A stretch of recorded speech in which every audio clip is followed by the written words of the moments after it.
Chapter 29. A good half-mile beneath the barbarian barman's thundering feet, John Omally opened another bottle of carrot claret and poured himself a large glass. "Soap," said he to his host. "This is good stuff you have here." "Nectar," Jim Pooley agreed. "Write me down the recipe and I will provide for your old age." Soap grinned stupidly. "You must try the cigars," he said, rising unsteadily from his horrendous armchair and tottering over to the box. "Homegrown." Soap made a crooked oar out of his thumb and forefinger. "I have a 5 spots, says you cannot identify the blend." "Take it out of the money you still owe us," said Jim. Soap handed out a brace of lime green Coronas. Omally took his dubiously and rolled it against his ear. "Not a sprout?" he asked in a fearful voice. "Heavens, no!" Soap crossed his heart. "Would I do that to you?" Pooley sniffed his along its length.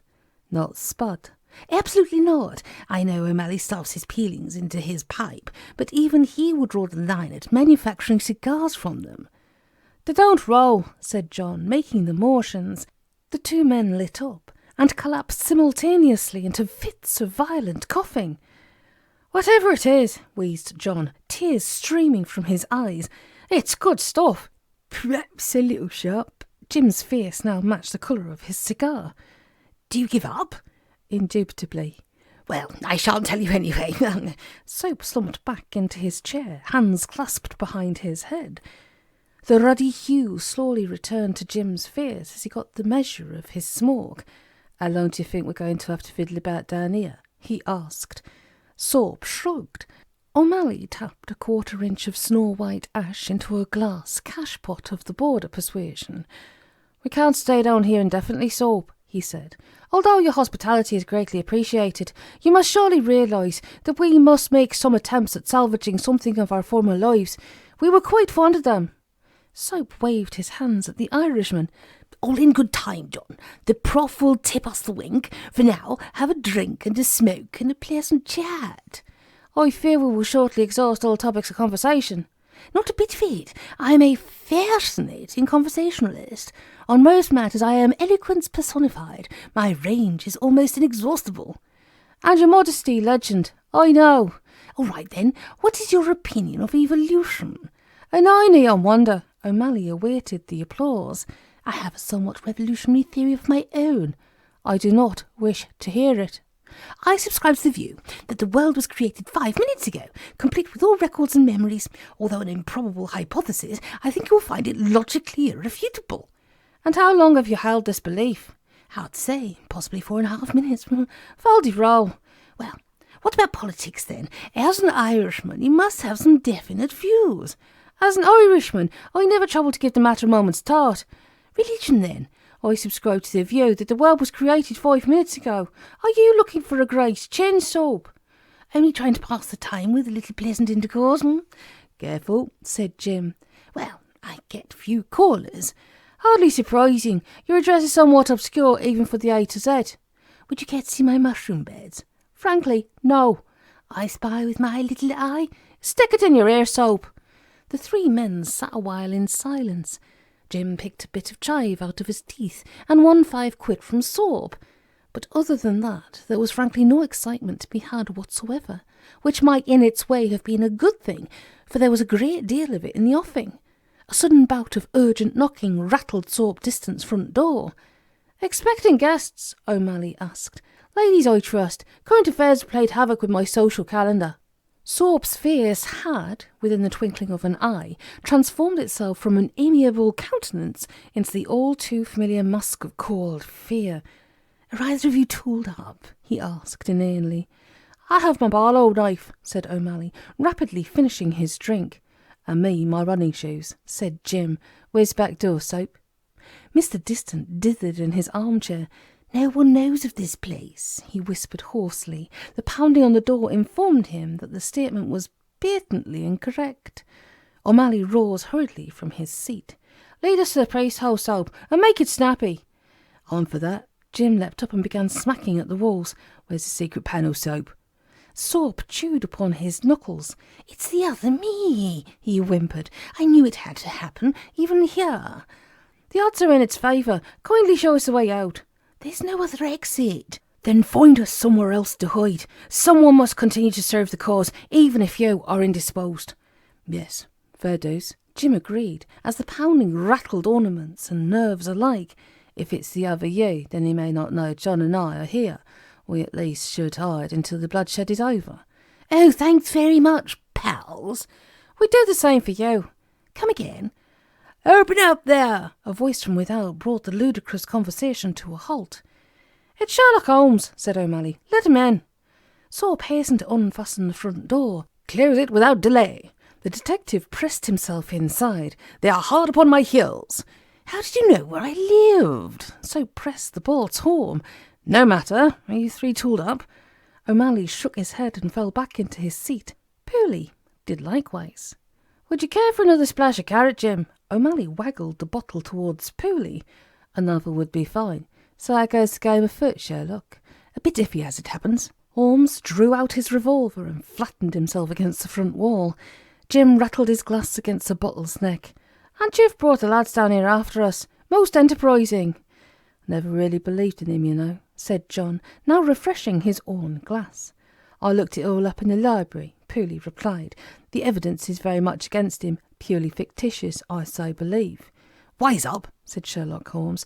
These mothers mean business. The sounds of terrible ghost trains screaming lent weight to his conviction. From beyond, something malevolent was surging forward from the darkness. Pooley covered his ears and crossed his eyes. Omally snatched up a beaver table lamp and prepared once more to do battle. If the awful screaming was not bad enough, the sounds which accompanied it were sufficient to put the wind up even St. Anthony himself. Hideous slurpings and suckings, as of some giant mollusk, and thrashing sounds, dragging chains and clicking joints. All in all, anything but a Christmas hamper or an Easter bunny. Omally turned towards Holmes, who now crouched facing the door. Magnum 44 poised once more between his outstretched hands. What in the name of holies is that? He shouted above the growing din. It came at me from a basement opening. I have only seen its like before amongst the work of Hieronymus Bosch. This remark meant little to Omally, who had always thought a Bosch to be an expensive sports car, but that the something which was approaching was very, very, very nasty and somewhat overlarge seemed on the cards. As the first concussion shook the front wall, Holmes fired point blank into the door. A gale-force icy wind swept through the bullet hole like a blast from a ruptured gas pipe. A fetid odour filled the room, the stench of the very pit itself, of all the world's carrion congealed into a single rotting mass. Holmes staggered back into Omally, coughing and gagging. The Irishman fell to his knees, covering his nose and retching violently. Outside, the thing lashed at the door with redoubled fury. The iron hinges screamed in anguish, echoing those of the satanic emissary of death.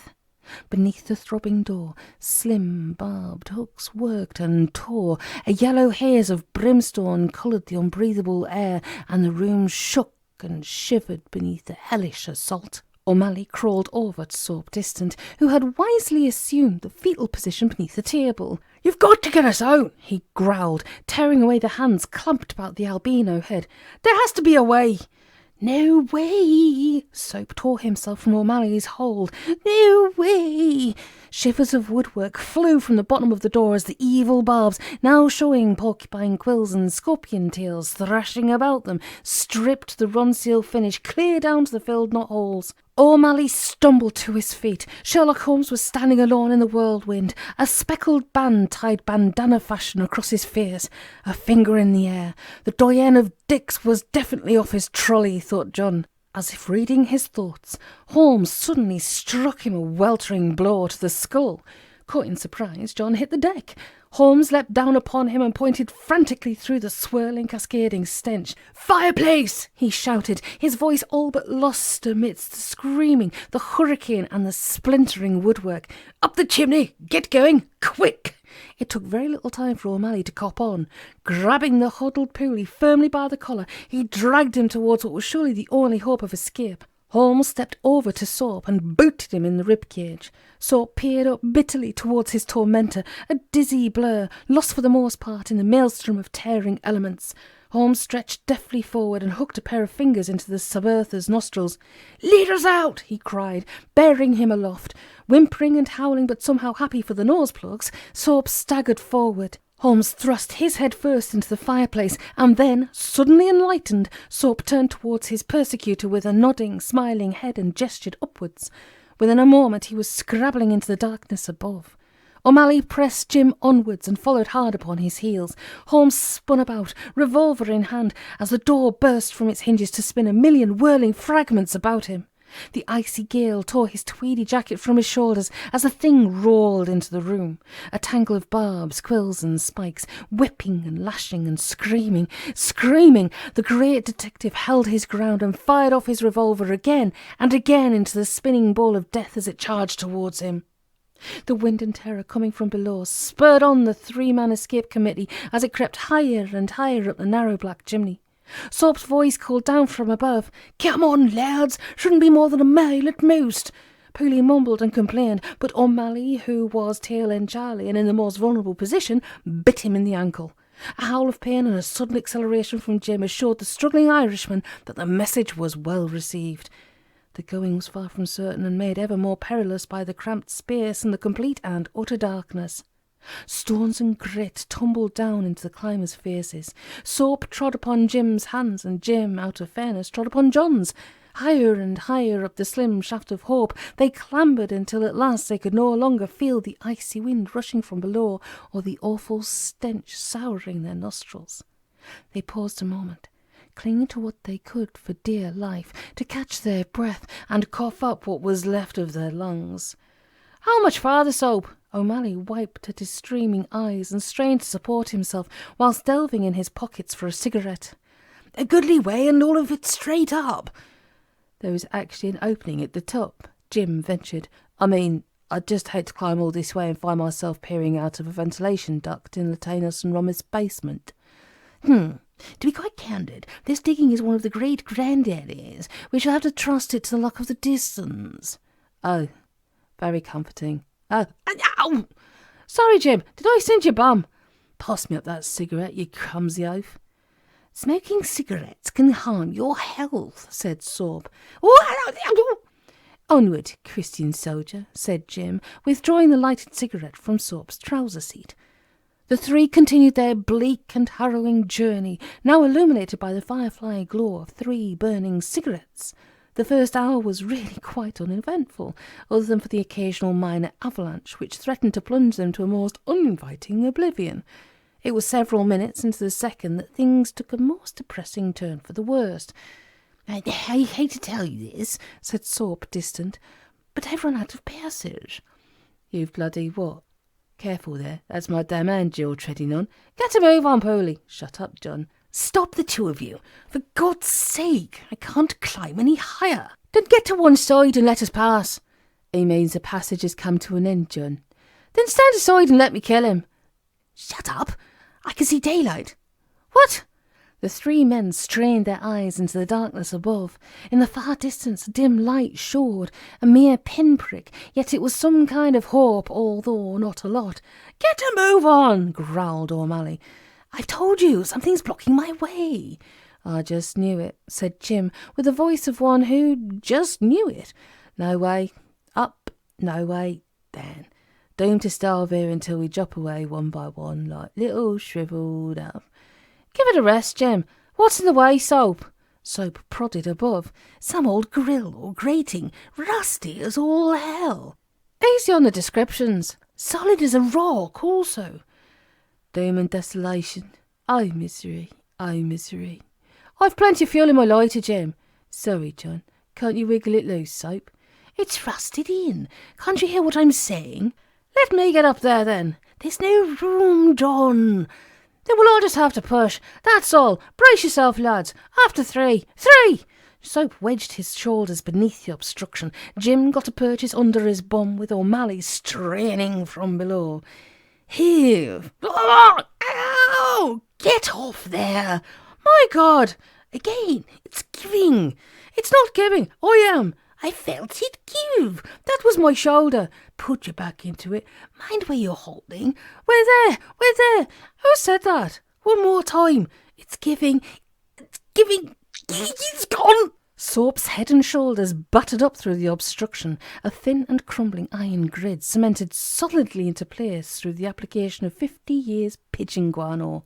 You rotters! Soap's arms were pinned at his sides, his feet lashed out furiously. You rotten rotters! Watch where you're kicking, Pooley complained. Soap's muffled voice screamed down at them from above. You bloody lunatics, I'm stuck in here!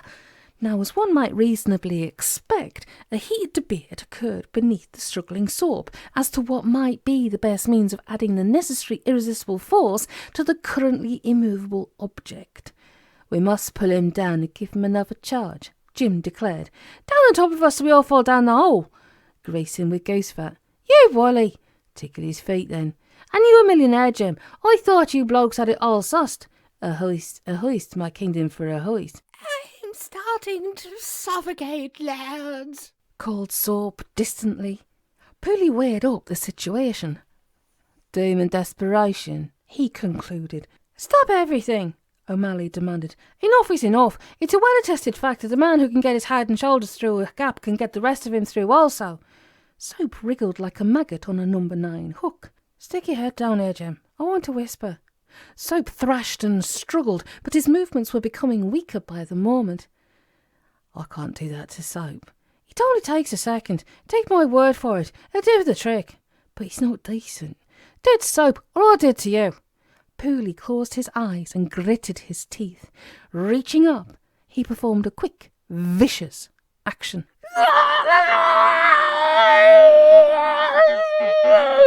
A few moments later, 3 men lay puffing and panting in the entrance to the loading bay at Meek's boatyard on the bank of the Grand Union Canal.